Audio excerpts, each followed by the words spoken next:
here we go, guys. Hooks lined up, ready for water.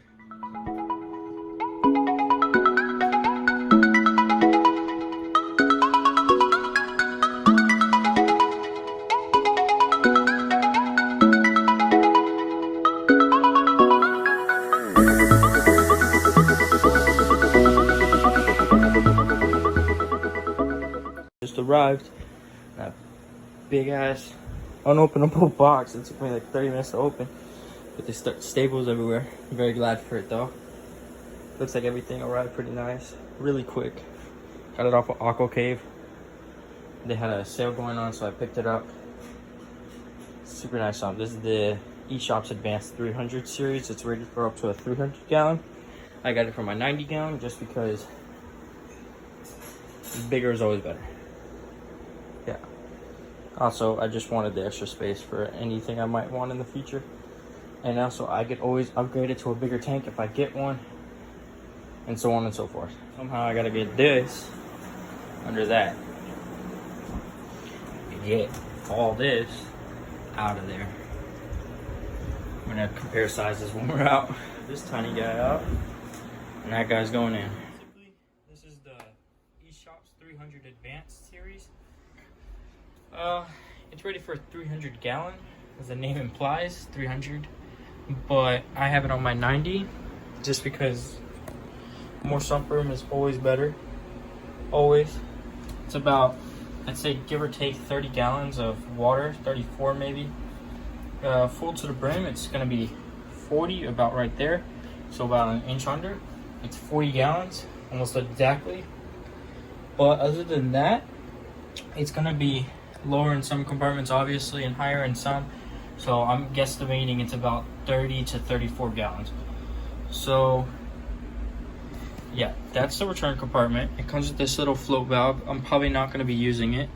Maybe not. It's kind of confusing on how they want me to plumb that in to like an ATO, because ATOs use bigger than a 1/4 inch tubing, and that's a 1/4 inch tubing.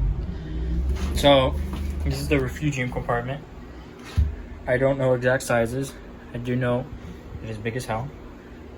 It's 16 inches front to back. I do know that. And then I believe it's 15.5 if I'm not mistaken. Oh, they're both 15.5 on the site. Now I remember. So it's 15.5 by 15.5 in the skimmer compartment. I believe this one was an 8.5 by 7.5. Not entirely sure. It's got removable foams everywhere. If I could get this out. And that leads down into the third chamber, they call it. It's basically like this pull out little, I don't even know what to call it, like a little trickle chamber type of thing. It's got little shelves for everything you want. Little waterfall into it. It's pretty cool. Don't know what I'm gonna throw back there yet. It's not like in the pictures where the 200 and the 100 they have like these removable slidable shelves, just like in the those all-in-one fish tanks by Innovation, I think it is.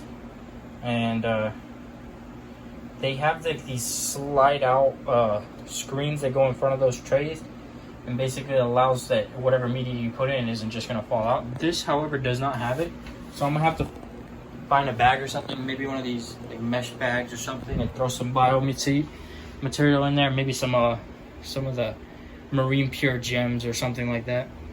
This is the sock compartment. It comes with this nice little lid.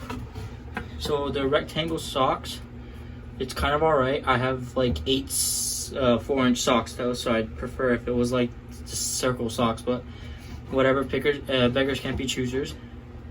But it's very nice. I do not like, however, how it steps down into the next one. So if this one overflows, it falls into the next one. I prefer that they both filled up at the same time, obviously, so that it kind of limits the amount of time you're going to be changing that one.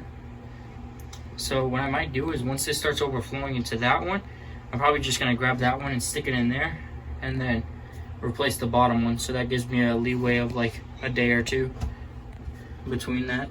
I'm planning on changing them out every 3 to 4 days, possibly. This is all my plumbing work. Unions everywhere on the return line. The main line isn't hard plumbed, I mean, it is hard plumb, but it's not cemented in, so it's basically removable. I couldn't get that bulkhead out, so it's staying in, hose fitting over the top.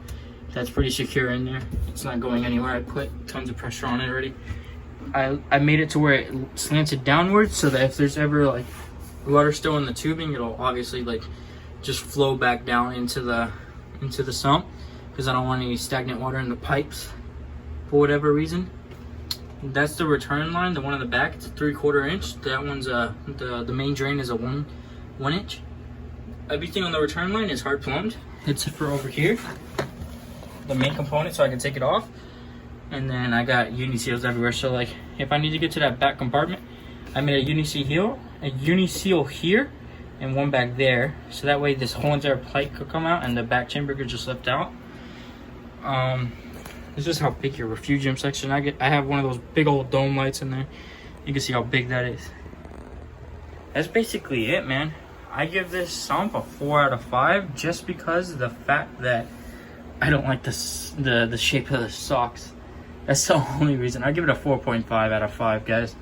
Go ahead and get yourself one of these. Oh, it's even got these. And these are pretty big. These will probably fit my ATO rather than that. Don't you know yet? If you guys got any good suggestions on lights, I'm looking at the AI Hydra 26s right now. For the mount, my LFS is gonna hook me up with some lights for a pretty good deal. I'm looking at those right now, but if you guys have any other really good lights, I'm planning on only growing LPS and SPS in here. That's my Rockscape, by the way, if you guys haven't seen it yet. I think I did very good on it. So let me know in the comments if you like what you see. I know the glass is horrible right now. I couldn't get that calcification off. I tried, yes I did. You can see all the scratches that I put in it. I just don't want to scratch it up. So I'm gonna just let it be like that and let Coraline grow over it, hopefully in the future. All the back, most of it I've got off. The silicone isn't horrible. There are some spots where it's like iffy, but no big deal. I've had tanks with like 0 silicone and last me for 5 years, and it's still not leaking. I just haven't set it back up, but it should be fine. If anything happens, I guess I tear down the reef and I re-silicone it. Not a big deal. But it should last for a bunch of years. This one's brand new. It's been up for 2 months. That's why the silicone's like brand new. I do have a red slime problem though, like crazy. As you can see, this is my anemone tank with my 2 clowns. Yeah, it's nasty. It's not like my beautiful reef outside, or in the living room I should say. But yeah guys, let me know in the comments. I'm gonna update you when I start adding water. I'm already making water for this. And I just want to let everybody know that I'm super grateful to everybody that tunes in and watches, especially during this time of need with the coronavirus and all that. But if you could, go ahead and leave a like, subscribe if you aren't already. Stay tuned for these next videos where I'm going to update you on all of what's happening in here. Keep you guys posted on literally everything. But it would be great help if you guys could just like, subscribe, comment, let your friends know.